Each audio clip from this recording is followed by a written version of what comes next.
उत्तर प्रदेश की 25 बड़ी खबरें।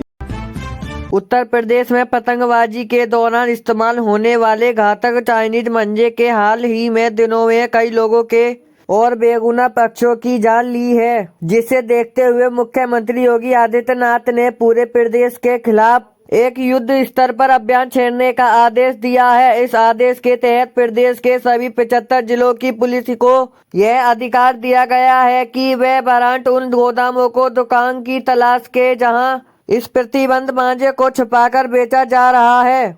सरकार ने स्पष्ट कर दिया है कि यदि किसी व्यक्ति की मृत्यु धारदार मंजे से होती है तो इसे केवल एक दुर्घटना नहीं माना जाएगा, बल्कि बेचने वाले को इस्तेमाल करने वाले पर सीधा हत्या 302 का मुकदमा चलाया जाएगा। पुलिस महानिदेशक ने सभी थानों प्रक्रिया को निर्देश दिए हैं कि वे अपने क्षेत्र के बाजारों से सादे कपड़े पहनकर मुखबिर तैनात करें और ड्रोन कैमरे की मदद लें। उन छतों की निगरानी रखें जहां लोग पतंगबाजी करते हुए दिख रहे हैं। इसके साथ ही पकड़े गए बड़े तस्वीरों पर रासुका NS लगाने की तैयारी है ताकि समाज में एक कड़ा संदेशा जाए। प्रशासन ने स्कूलों कॉलेज में जागरूकता अभियान शुरू किया है ताकि बच्चों को इसके साथ खतरनाक मंजे से अवगत कराया जा सके और वे खरीदने से बचें। लखनऊ और कानपुर के बीच निर्माणाधीन 63 किलोमीटर लंबा एक्सप्रेसवे उत्तर प्रदेश में बुनियादी ढांचे के इतिहास में एक नया अध्याय जोड़ने के लिए तैयार है, जिसका काम दिन रात की शिफ्टों में पूरा किया जा रहा है। इसका काम अब दिन रात की शिफ्टों में पूरा किया जा रहा है। इस महत्वाकांक्षी परियोजना का उद्देश्य है कि औद्योगिक केंद्रों के बीच की यात्रा के समय को 3 घंटे घटाकर मात्र 45 या 50 मिनट करना है, जिससे न केवल ईंधन की बचेगी होगी बल्कि व्यापारिक गतिविधियों में भी आपूर्ति तेजी आएगी। इस एक्सप्रेस की खासियत इसका अनलिमिटेड हिस्से है कि 2 धनी आबादी वाले इलाकों के ऊपर गुजरेगा ताकि स्थानीय यातायात में कोई बाधा न आ सके। एक्सप्रेस की रफ्तार भी बनी रहे। सरकार की योजना के अनुसार इस वर्ग के किनारे बड़े लॉजिस्टिक हब के वेयर हाउस बनाए जा रहे हैं, जो भविष्य में हजारों स्थानीय युवाओं को रोजगार के अवसर पर प्रदान करेंगे।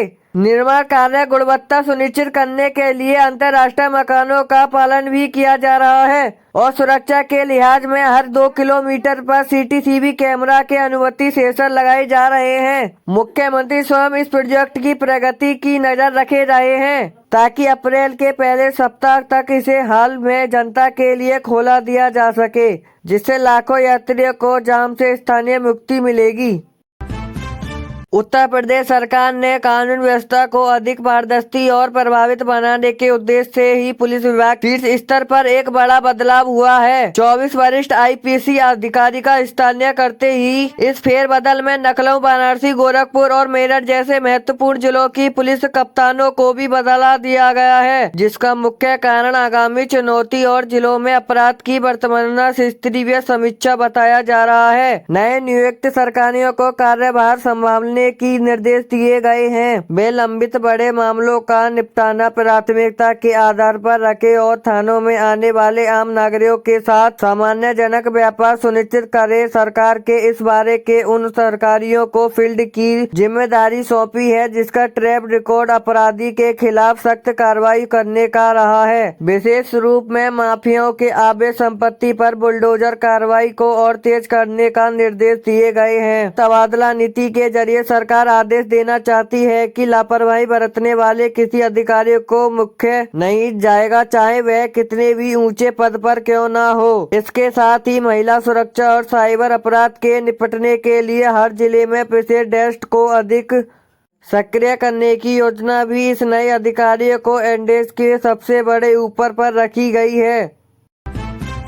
उत्तर प्रदेश के अधिकांश हिस्सों में हिमाचल के पहाड़ी से आने वाले बर्फीली हवाओं ने जनजीवन को पूरी तरह अस्त व्यवस्था पर दिया जा रहा है, जिससे नियमित तापमान कई जिलों में 4 डिग्री सेल्सियस के नीचे पहुंच गया है। मौसम विभाग ने चेतावनी दी है कि अगले 1 हफ्ते से उत्तर प्रदेश में कोल्ड की स्थिति बनी रहे और सुबह के समय घना कोहरा छाने के कारण दृश्य न्यू के करीब सकती है। कोहरे के कारण लखनऊ में वाराणसी जाने वाले दर्जनों ट्रेनों पर अपने निर्धारित समय के 10 से 12 घंटे की देरी चल रही है, जबकि उड़ानों को रद्द डाइवर्ट कराना पड़ा है। इस कड़ाके की ठंड का असर सबसे ज्यादा बेघर लोगों और पशुओं पर पड़ा है, जिसे देखते हुए प्रशासन ने सभी नागरिकों को रात भर अलावा जलाने को, रैन बसेरों को विस्थापित संख्या बढ़ाने का सख्त दिया है और कृषि विज्ञानियों को चिंता व्यक्त की है कि यदि पाला निकलना जारी रहा तो सरसों, आलू और जैसे फसलों को भारी नुकसान हो सकता है।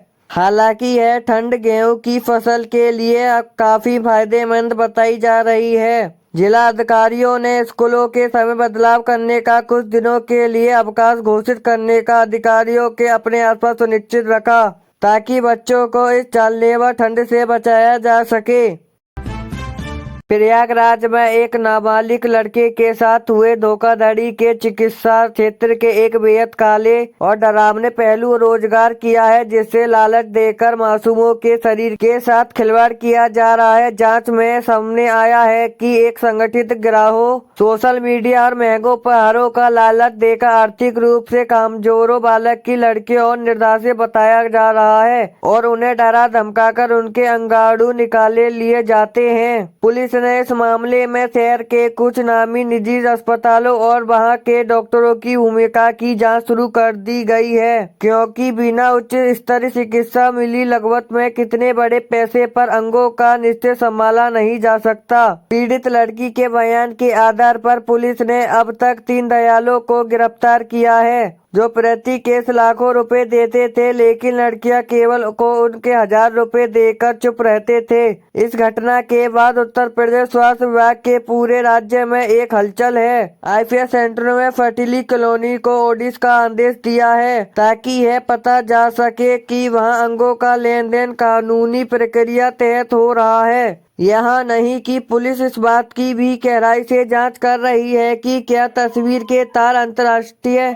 गिरोह से जुड़े हैं। इन अंगाणुओं को विदेश में या बड़े शहरों में अमीरों को भारी कीमत पर बेचा जा रहा है।